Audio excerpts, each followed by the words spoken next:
최상병의 큰 외삼촌 하기호 씨는 오늘 처음으로 박정훈 대령 공판에 참석했습니다. 그동안 유가족들은 노출을 자제해왔는데 동생인 최상병 어머니와 상의해 고민한 끝에 유가족 대표격으로 온 겁니다. 하 씨는 무죄 선고가 나온 직후 눈물이 났다고 했습니다. 엄마 마음 같지는 않았겠지만 저 기뻤어요. 동생 아들이 넋을 달랠 수 있고 한을 풀 수 있는 어떤 실마리가 되지 않았나. 하 씨는 재작년 7월 해병대 수사단의 최상병 순직 사고 유족 설명회에도 참석했습니다. 박 대령이 그때부터 순직 사건의 진실을 밝히겠다고 일관되게 말해온 만큼 무죄를 믿었다고 했습니다. 진상 규명, 재발 방지, 책임자 처벌을 그렇게 끝없이 강조하신 분이에요. 우리한테 설명 다 했고 이렇게 이첩시키겠다. 하지만 항명 혐의로 재판에 넘겨진 것도 김계환 해병대 사령관을 비롯한 윗선의 말이 바뀌어온 것도 야속했다고 했습니다. 화살을 맞은 것 마냥 굉장히 가슴이 아팠는데 이거 변하는구나. 박 대령은 안 변하는데 누군가 그 주변 사람들 다 변하는구나. 굉장히 야속했죠. 무죄 선고 직후 통화한 최상병의 어머니는 책임자 처벌을 강조했다고 전했습니다. 선고 결판도 잘 나야 되지만은 결국은 이제 임성근 사단장 책임자 처벌을 해야 된다라는 그런 취지니까 꼭 그렇게 좀 했으면 좋겠습니다. 수사 외압이 어디서부터 시작됐는지 관련된 윗선이 어디까지인지 진실이 밝혀져야 한다고도 했습니다. 하 씨는 박 대령의 어머니에게 감사 인사를 전했고 박 대령 어머니도 최상병의 명예를 회복해 주려고 일어난 일이라며 이제 최상병이 편하게 쉬었으면 좋겠다고 말했습니다. JTBC 김재현입니다. 보신 것처럼 박정훈 대령의 무죄 판결은 그 자체로도 의미가 있지만 더 중요한 건 판결 내용의 상당 부분이 VIP, 그러니까 윤석열 대통령을 가리킨다는 점입니다. 지금까지 이 사건을 계속 취재해온 유선희 기자와 판결의 의미를 짚어보겠습니다. 자, 유 기자, 오늘 판결이 수사외압 의혹에 대한 건 아니지만 윤석열 대통령을 암시하는 부분이 많죠.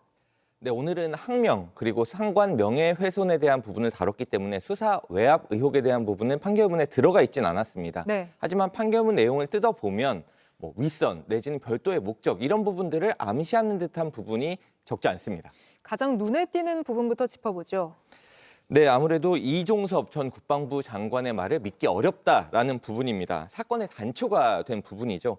임성근 전 해병대 1사단장을 빼라고 말한 적이 있느냐라는 의문에 대해서 이종섭 전 장관의 입장을 들어보고 오겠습니다. 제가 사단장 빼라고 지시한 적은 한 번도 없었습니다. 없습니까? 예, 빼야 한다는 얘기도 한 적이 없습니다. 근데 오늘 법원은 이 발언을 믿기 어렵다고 본 거죠. 네, 말 그대로 믿기 어렵다라고 판결문에 그대로 적혀 있습니다. 네. 판결문을 보면서 말씀을 드리겠습니다. 재판부는 그 사단장도 처벌하는 거냐고 물어본 적이 없다라는 이종섭 장관의 그 진술 내용을 그 장성급 장교의 처벌 관련 보고의 성격을 고려해 볼 때, 네. 그리고 또 그 관련된 보고의 성격을 감안하고 경험칙을 보면 그 말은 굉장히 믿기가 어렵다라고 이렇게 판시를 했습니다. 네. 그러면서 이제 근거도 제시를 했는데요. 김계현 전 해병대 사령관의 진술 조서를 보겠습니다. 1사단장 관련된 혐의에 대해서도 그 조치 계획을 보고드렸다라고 나와 있는데 그런 자리에서 사단장 얘기를 하지 않았다라는 주장은 받아들이기 어렵다라는 얘기입니다. 네, 상식적으로 그렇죠. 근데 법원은 이 전 장관이 당시 임성근 전 사단장 얘기를 한 걸로 본 건데 그러면 왜 이 전 장관이 이 사실을 숨겼는지 사실 이 부분이 이 수사외압 의혹과 직결돼 있는 부분이잖아요. 거기에 대해서도 어떤 판단을 한 게 있습니까? 네, 법원은 그 이유까지는 판단을 하지 않았습니다. 하지만 군 검찰이 그 부분을 제대로 수사하지 않았다 이렇게 지적을 했거든요. 네. 그 판결문을 다시 보면서 말씀을 드리겠습니다. 재판부는 박정훈 대령이 VIP 경로서를 들었다고 주장을 하고 관련된 메모가 또 나와 있고 또 이미 보고가 완료된 내용이라서 사단장을 빼라고 하는 것은 부당한 명령이라고 주장을 하는데 왜 군검찰은 이 전 장관과 대통령실에 대한 충분한 조사를 하지 않았느냐? 왜 휴대전화를 압수해서 포렌식을 하지 않았느냐? 이 전 장관을 직접 불러서 대면 조사를 하지 않았느냐? 이런 것들은 그 방어권, 박정훈 대령의 방어권을 굉장히 침해했다. 그렇게 보인다라고 판시를 했습니다. 그러니까 수사 외압이 있었는지를 제대로 수사하지 않았다는 지적이군요. 네, 맞습니다. 그 사실 군사법원은 군검찰이 시도하지 않았던 VIP, 그러니까 윤석열 대통령에 대한 직접 조사를 시도한 바가 있습니다. 네. 지난해 9월이죠. 법원이 수용했던 윤석열 대통령에 대한 사실조회 내용을 좀 보면서 말씀을 드리겠습니다. 이런 일로 사단장을 처벌하면 대한민국에서 누가 사단장을 할 수 있겠냐라고 윤석열 대통령이 말을 했는가. 이게 바로 이제 VIP 경로설입니다. 네. 또 이첩 보류 지시 직전에 02-800-7070으로 이종섭 전 장관과 통화한 적이 있느냐, 통화를 했다면 무슨 얘기를 했느냐, 이 부분은 이제 수사 외압과 연결되는 부분입니다. 여기에 대해서 대통령실은 이제 아니라고 답한 게 아니고요. 국가 안보와 직결되는 사항이라면서 답변을 이렇게 거부를 했습니다. 네. 법원이 이 부분에 대해서 오늘 이렇게 판결문에 명시를 하지는 않았지만 그 박정훈 전 대령 측은 이렇게 윤석열 대통령이 답변을 거부한 행위 자체를 재판부가 상당 부분 고려를 했을 것이다. 이렇게 판단을 하고 있었습니다.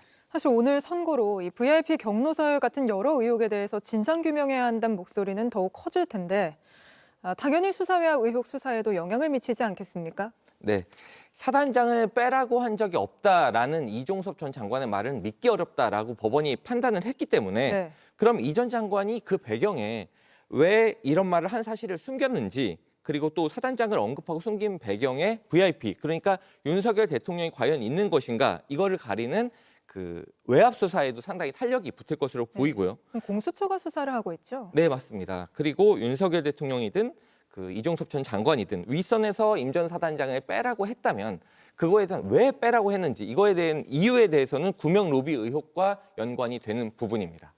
알겠습니다. 최상병 순직 이후부터 저희 JTBC 계속해서 관련 사건을 취재하고 보도해드렸는데 수사가 제대로 진행되는지도 끝까지 취재해서 전해주시길 바랍니다. 유선희 기자였습니다.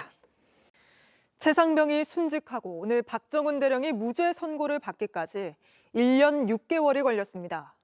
그간 VIP 경로설부터 핵심 피의자인 이종섭 전 장관의 호주 대사 임명, 또 도이치모터스 주가 조작 공범의 구명 로비 의혹까지 석연치 않은 일이 잇따르며 의혹이 눈덩이처럼 불어났죠. 그간의 일들을 이승환 기자가 되짚어드립니다.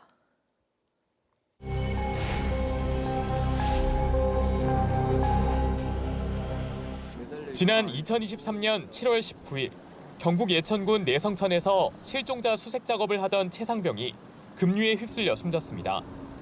사망 원인 수사에 나선 해병대 수사단은 같은 해 7월 30일 임성근 전 해병대 1사단장 등에게 업무상 과실치사 혐의가 있다는 조사 결과를 이종섭 전 국방부 장관에게 보고했습니다.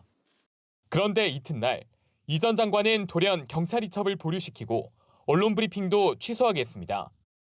박정훈 당시 해병대 수사단장은 그럼에도 경찰에 사건을 넘겼다가 보직 해임됐고 수사 외압 의혹을 폭로했습니다.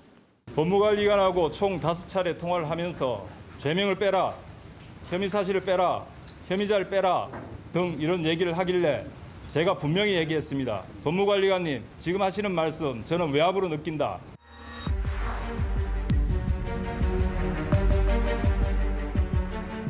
이 전 장관이 판단을 바꾼 배경엔 윤석열 대통령이 이런 일로 사단장을 처벌하면 누가 사단장 하려고 하겠냐는 취지로 화를 냈기 때문이라는 이른바 VIP 경로설이 있다는 의혹이 제기됐습니다. 윤 대통령이 개인 휴대전화로 이 전 장관과 여러 차례 통화한 사실도 확인됐습니다. 한 사람의 경로로 인해서 이 모든 것이 꼬이고 모든 것이 엉망진창이 되고 지금 현재 수많은 사람이 범죄자가 되었습니다.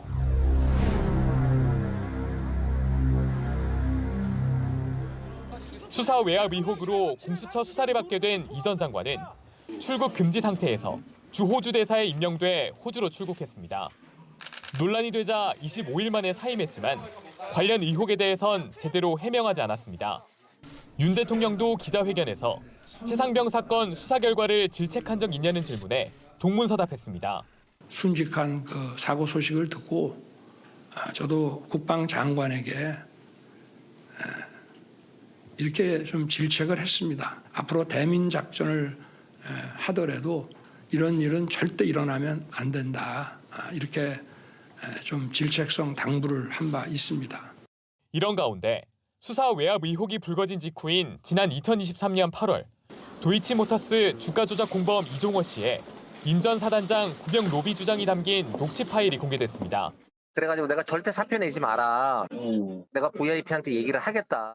하지만 고 최상병이 숨진 지 1년 6개월이 되도록 특검법은 국회 문턱을 넘지 못했고 공수처 수사도 제자리 걸음입니다.